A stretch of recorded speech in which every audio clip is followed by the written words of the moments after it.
Hello everyone, welcome back to GK today Hindi. This is Siya Verma. So start करते हैं आज का 9 नवंबर का current session with revision and starting GK. And hope आप सब भी अच्छे होंगे। और प्लीज अगर आप इस चैनल पे न्यू हैं तो आप इसे सब्सक्राइब भी कर लीजिएगा। स्टार्ट करते हैं हमारा सेशन।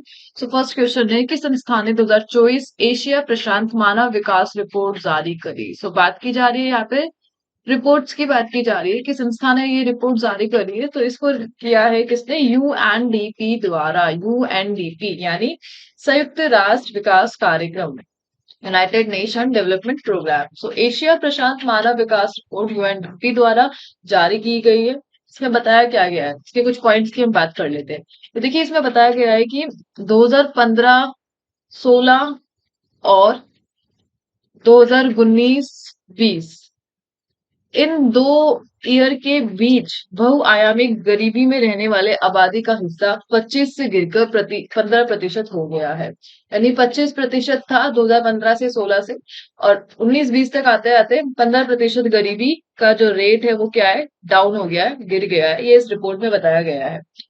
दूसरा पॉइंट ये बताया गया कि जो भारत है वहां पर उच्च आय और धन असमानता वाले शीर्ष देशों में आता है भारत। सो उच्च आय और धन असमानता वाले देशों में आता है भारत। और यहाँ की तीसरी पॉइंट ये बताई गई, प्रति व्यक्ति आय। सो प्रति व्यक्ति आय जो है वो पहले थी कितनी? $442। ठीक है, जो हो चुकी है अब $442 से कितनी हो चुकी है? $2389। सो ये इस रिपोर्ट में बताया गया है कि प्रति व्यक्ति आय $442 से बढ़कर 2389 हो गई है। महिला श्रम शक्ति का जो आंकड़ा बताया गया है कि महिला श्रम शक्ति, उसका प्रतिशत बताया गया है, केवल 23% ही इंक्लूडेड है। ठीक है। यूएनडीपी इसका जो हेडक्वार्टर है ये आपको कहाँ पर मिलता है? न्यूयॉर्क यूएस में इसका हेडक्वार्टर है, न्यूयॉर्क यूएसए। फाइन। आगे बढ़ते हैं नेक्स्ट क्वेश्चन की तरफ। उससे पहले एक बार हम रिपोर्ट्स वगैरह जो भी हाल फिलहाल में रही है वो रिवाइज कर लेते हैं। देखिए, बात करते हैं रिपोर्ट्स की। तो हंगर हॉटस्पॉट आउटलुक रिपोर्ट आई थी, इसे किसने पब्लिश करी? FAO/WFP ने। स्टेट ऑफ क्लाइमेट सर्विसेज, ये किसकी वार्षिक रिपोर्ट है? WMO की।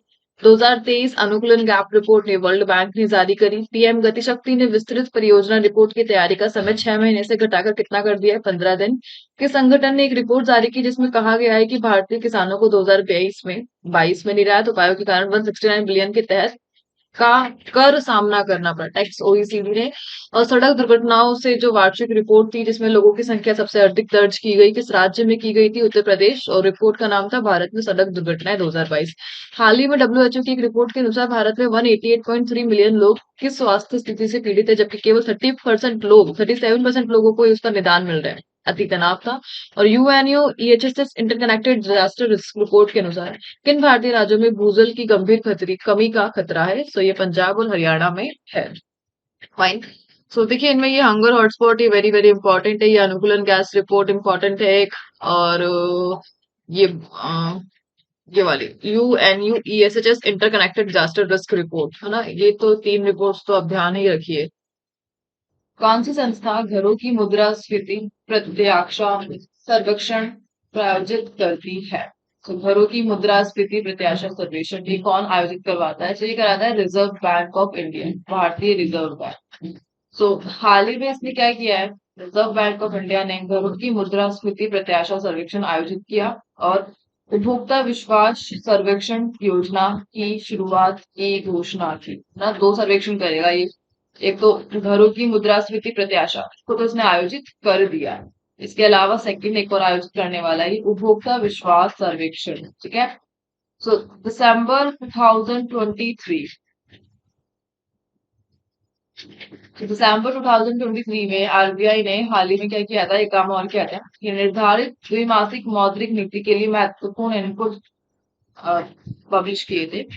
और जिसमें जो कंट्रीज थी वो थी भोपाल, भुवनेश्वर, चंडीगढ़, चेन्नई, दिल्ली सहित 19 शहर थे।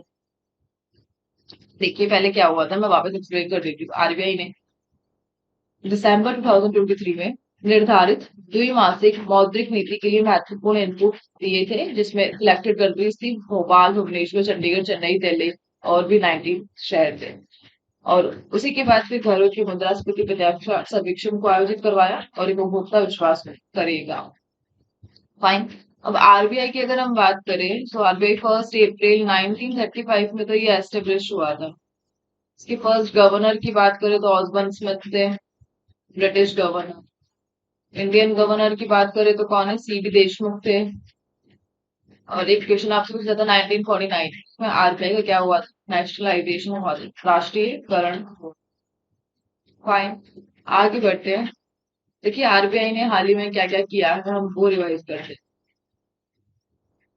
ठीक है।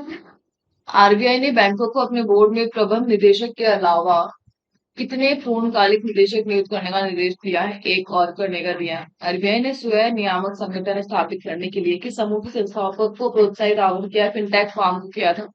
आरबीआई के हालिया अध्ययन के अनुसार 22-23 में बैंकों और वित्तीय संस्थानों से निवेश निधि आकर्षित करने वाले राज्य कौन सा राज्य शीर्ष पर है, उत्तर प्रदेश। कौन सा बैंक आरबीआई की पब्लिक टेक प्लेटफॉर्म पर फ्रिक्शनलेस क्रेडिट प्लेटफॉर्म के माध्यम से ऋण प्रदान करेगा, एक्सिस बैंक करेगा। आरबीआई ने नियामक पर्यवेक्षण में सुधार के लिए एआई और एमएल का उपयोग करने के लिए किन कंपनियों को चयनित किया, मैकिन्से और एक्सेंचर। और रुपए के अंतर्राष्ट्रीयकरण पर आरबीआई की कार्यसमिति का प्रमुख कौन है, राधाश्याम राजपूत है। फाइन। आगे बढ़ते हैं। नेक्स्ट है, किस संगठन ने कृषि और खाद्य सुरक्षा पर आपदा का प्रभाव जारी किया। सो किसने किया है, ये एफएओ ने किया है, फूड एंड एग्रीकल्चर ऑर्गेनाइजेशन। इसका जो हेडक्वार्टर है वो कहाँ पर है, रोम इटली में है इसका हेडक्वार्टर एफएओ का। और इसी ने अपने एक रिपोर्ट पब्लिश करी, कृषि और खाद्य सुरक्षा पर आपदा का प्रभाव। तो देखिए इसमें बताया गया है कि पिछले 50 वर्षों में अत्यधिक आपदा घटनाओं की आवृत्ति में वृद्धि हुई है। तो लास्ट 550 ईयर्स के डेटा के अकॉर्डिंग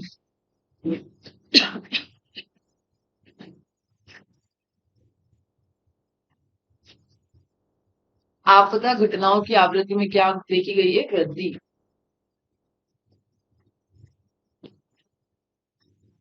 इस रिपोर्ट में बताया गया है।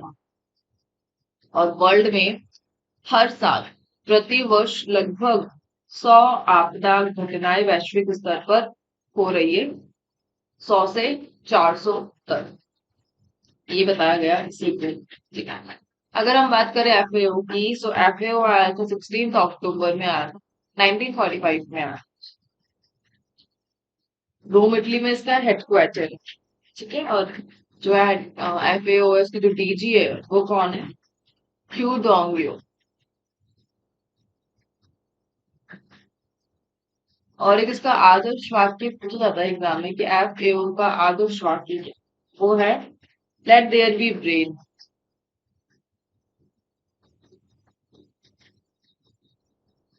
ये इसका आदर्श वाक्य है। ठीक है। अच्छा एफएओ से रिलेटेड हाल की क्वेश्चन की अगर हम बात करें तो एफएओ ने अभी अपना रीसेंट डेटाबेस पब्लिश किया था, जिसमें फर्स्ट मिल्क प्रोडक्शन कंट्री बताया गया था। कौन है फर्स्ट नंबर पे जो मिल्क प्रोडक्शन कंपनी है, सॉरी कंट्री है, तो कौन है, इंडिया। सो एफएओ के रीसेंट डेटाबेस के according India first milk production country है, मतलब फर्स्ट नंबर पर रैंकिंग वाइज वर्ल्ड लेवल पर मिल्क प्रोडक्शन में रैंकिंग वाइज जो इंडिया है वो फर्स्ट नंबर पर है। एफएओ ने अभी अपना डेटाबेस पब्लिश किया। और एफएओ की जो वाइस चेयर है उन्होंने हाल ही में working group on animal generation resources ये जारी किया, ANGR। ठीक है। नेक्स्ट क्वेश्चन है, किस फुटबॉलर खिलाड़ी ने सर्वश्रेष्ठ खिलाड़ी का बेलन डी और पुरस्कार जीता। तो बेलन डी पुरस्कार की बात की जा रही, जिसको लास्ट ईयर जीता था किसने, किलियन एम्बापे ने। 2023 की बात की जा रही, 2003 में इसको जीता है किसने, लियोनेल मेसी ने जीता है। ठीक है, बैलन डी और फुटबॉल का सबसे प्रतिष्ठित और मूल्यवान व्यक्तिगत पुरस्कार है ये, फुटबॉल की कैटेगरी में दिया जाता है, जो इस बार दिया गया किसको, लियोनेल मेसी का। और लियोनेल मेसी का ये 8वां बैलन डी पुरस्कार है, काफी पहले ही जीत चुके हैं। लियोनेल मेसी ने पहले 2009 में प्राप्त किया था, अब 2009 से 2023 तक ये इनका 8वां। बैलन डी पुरस्कार 1956 से स्टार्ट हुआ था हर साल फ्रांस फुटबॉल पत्रिका द्वारा दिया जाता है। कौन देता है ये? फ्रांस फुटबॉल पत्रिका, इसके द्वारा दिया जाता है। फर्स्ट प्राप्तकर्ता कौन थे इसके? एक वैलेंटी पुरस्कार प्राप्त करने वाले फर्स्ट प्राप्तकर्ता का नाम बताइए। स्टेनली मैथ्यूज थे। ठीक है, स्टेनली मैथ्यूज। लास्ट ईयर किसको मिला था? क्लियन एम्बापे को मिला। इस बार क्लियन एम्बापे थर्ड नंबर पे रहे। सेकंड नंबर पे कौन रहे?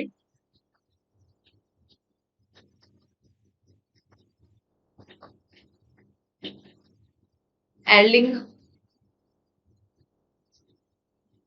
एर्लिंग हॉलैंड, ये रहे फर्स्ट। सेकंड नंबर पे नॉर्वे के। थर्ड नंबर पे क्लियन एम्बापे। क्लियन एम्बापे कौन सी कंट्री से है? सो ये है फ्रांस के फुटबॉल प्लेयर है। ये लियोनेल मेसी, ये किसके है? ये किस कंट्री के है बता सकते हैं? ये लियोनेल मेसी, ये अर्जेंटीना के हैं।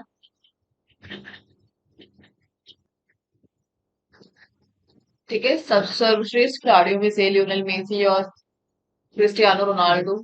ठीक है, तो क्रिस्टियानो रोनाल्डो से 3 कदम आगे है इस पुरस्कार को प्राप्त करके लियोनेल मेसी। फाइन। और अगर विमेन्स कैटेगरी में बात की जाए, सो विमेन्स कैटेगरी में दिया गया था स्पेन की विश्व कप विजेता स्टार है जिनका नाम है एतेना बोनमती। एतेना बोनमती को मिली महिला।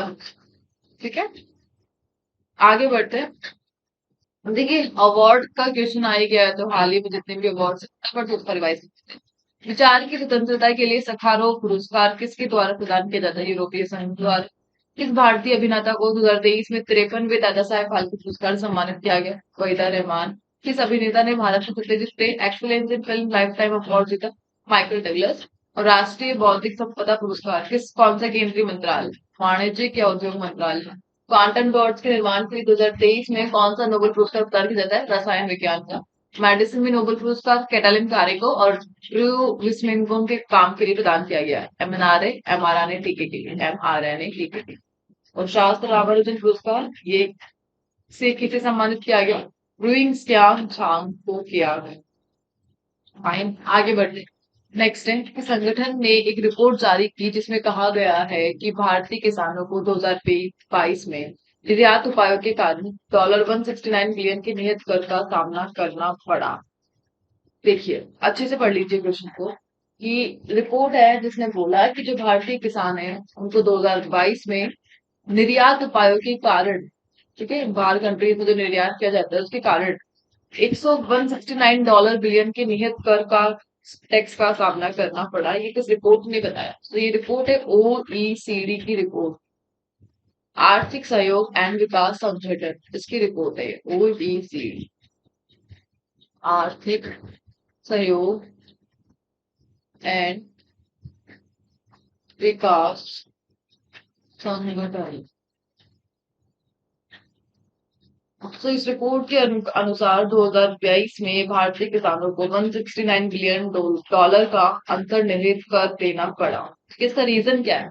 रीजन बताया जा रहा है कि भारतीय किसानों को गेहूं और चावल जैसी विभिन्न वस्तुओं पर निर्यात प्रतिबंध शुल्क और परमिट के कारण नुकसान हो रहा है, इस कारण ये कर देना पड़ रहा है। ठीक है, निर्यात प्रतिबंध शुल्क और परमिट के कारण। ओईसीडी की बात करें, इसका नाम है आर्थिक सहयोग और विकास संगठन। तो ये स्टार्ट हुआ था 16 अप्रैल 1948 में।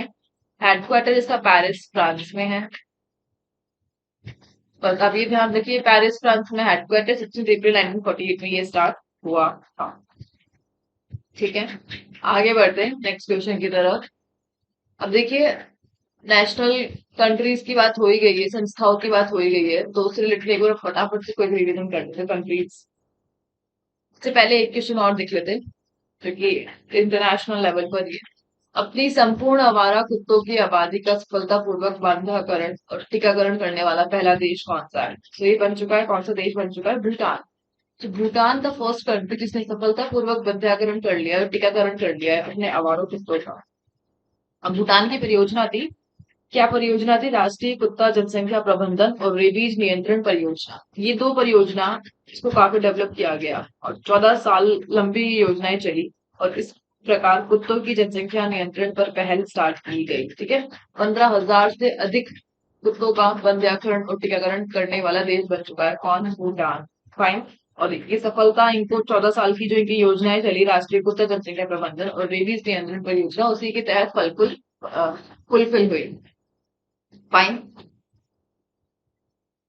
देखिए अब बात करते हैं कंट्रीज रिलेटेड क्वेश्चंस की और इंटरनेशनल लेवल पे जो भी न्यूज में रहते हैं। देखिए भारत ने शिक्षा संबंधों को मजबूत करने के लिए किस खाड़ी देश के साथ एक समझौता ज्ञापन पर हस्ताक्षर किया? संयुक्त अरब अमीरात के साथ किया। भारत ने 5 साल बाद किस देश के साथ आर्थिक और प्रौद्योगिकी सहयोग समझौते के लिए बातचीत फिर से शुरू करी? श्रीलंका के साथ। मोरक्को किस क्षेत्र देश में स्थित है? दक्षिण अफ्रीका में। ये न्यूज में क्यों रहा है अभी हम बात करेंगे। किस देश ने अंटार्कटिका में अपना 5वां अनुसंधान स्टेशन बनाने के लिए एक नया वैज्ञानिक अभियान दल भेजा? चीन ने। कौन सा देश इंटरनेशनल काउंटर ट्रेन सर्वेयर पहल का नेतृत्व करता है? यूएसए। एरो हवाई रक्षा प्रणाली इजरायल से। अगरतला खोरा सीमा पार रेल लिंक परियोजना भारत को किस देश से जोड़ती है? बांग्लादेश से जोड़ती है। फाइन। आगे बढ़ते हैं। देखिए इंटरनेशनल क्वेश्चन है, मोरक्को किस क्षेत्र में स्थित देश है? तो देखिए उत्तर पूर्वी अफ्रीकी देश है ये। ठीक है, उत्तर पूर्वी अफ्रीकी देश है। अटलांटिक महासागर और भूमध्य सागर के बीच में है ये, मतलब साफ अटलांटिक सागर और भूमध्य सागर की सीमा पर है मोरक्को। न्यूज में इसलिए रहा क्योंकि हाल ही में 2022 तक मोरक्को देश ने जलवायु एंड विकास रिपोर्ट पब्लिश की, जिसमें बताया गया कि 2050 तक नवीकरणीय ऊर्जा स्रोत इस देश में बिजली उत्पादन का 85% से अधिक हिस्सा तक बन जाएगा। यानी मोरक्को देश की 85% से अधिक जो ऊर्जा है वो प्राप्त की जाएगी नवीकरणीय ऊर्जा स्रोतों से। ठीक है, ये हाल ही में पब्लिश हुआ मोरक्को की देश जलवायु एवं विकास रिपोर्ट के तहत, और 20% की वृद्धि देखी जा रही है मोरक्को की नवीकरणीय ऊर्जा में पिछले साल तक की रिपोर्ट के अकॉर्डिंग अगर कंपेयर करें तो। फाइन। सो मोरक्को ब्राइट फ्यूचर है इसका नवीकरणीय ऊर्जा स्रोत में, अफ्रीका कॉन्टिनेंट का सौर ऊर्जा। आगे बढ़ते हैं। सो नेक्स्ट है लूसी अंतरिक्ष यान नासा द्वारा किस खगोलीय पिंड का निरीक्षण करने के लिए लॉन्च किया गया? लूसी की बात की जा रही है, अंतरिक्ष यान किसका है? नासा का है। तो लूसी, देखिए पहले तो बात कर ली तो ना शुद्ध ग्रह, आंसर क्या होगा इसमें? शुद्ध ग्रह। तो जो लूसी है उसको भेजा गया था 8 अलग अलग शुद्ध ग्रह की 12 साल की यात्रा करने के लिए, जो कि नासा का एक अंतरिक्ष यान है। लूसी अंतरिक्ष यान ने हाल ही में डिंकी नेश, क्या नाम बोल रही हूँ, डिंकी नेश नाम के छोटे शुद्ध ग्रह के 430 किलोमीटर के भीतर यात्रा की है। डिंकी नेश, ठीक है, जो कि 1 किलोमीटर से भी चौड़ा छोटा है, कम चौड़ा है, मतलब पृथ्वी से तो लगभग अदृश्य है ये डिंकी नेश। तो सोलूसी ने अभी इसी की स्टडी की, डिंकी ने सिग्नल्स भेजे नासा को, इसलिए ये न्यूज में रहा। ठीक है, एक और साइंस टेक्नोलॉजी की बात कर लेते हैं। गैनीमेड किस ग्रह का सबसे बड़ा चंद्रमा? सो ये बृहस्पति का सबसे बड़ा चंद्रमा है गैनीमेड। ठीक है, नासा का जूनो मिशन था जो बृहस्पति से रिलेटेड है। ये किससे रिलेटेड है? नासा का जूनो मिशन। ठीक है, तो नासा का जूनो मिशन है जो बृहस्पति के लिए है, और उसी का गैनीमेड सबसे बड़ा चंद्रमा है। तो हाल ही में बृहस्पति की सतह पर खनिज लवण और कार्बनिक यौगिकों का पता चला। ठीक है, और किस टेक्नोलॉजी का यूज करके पता चला है? JIRA, यानी Jovian infrared auroral waiver spectrometer. इस स्पेक्ट्रोमीटर का उपयोग करके मालूम चला है कि बृहस्पति की सतह पर खनिज लवण और कार्बनिक यौगिकों का, बृहस्पति के गैनीमेड उपग्रह ग्रह चंद्रमा। ठीक है, देखिए वापस बता देती हूँ, एक बार कंफ्यूज हो गए होंगे आप लोग। बृहस्पति ग्रह का सबसे बड़ा चंद्रमा है गैनीमेड। ठीक है, जो नासा की जूनो मिशन का ही पार्ट है। तो गैनीमेड की सतह पर खनिज लवण और कार्बनिक यौगिकों का पता चला है, इसलिए ये न्यूज में रहा। टेक्नोलॉजी कौन सी यूज की गई? जेवियम infrared auroral waiver spectrometry. Fine.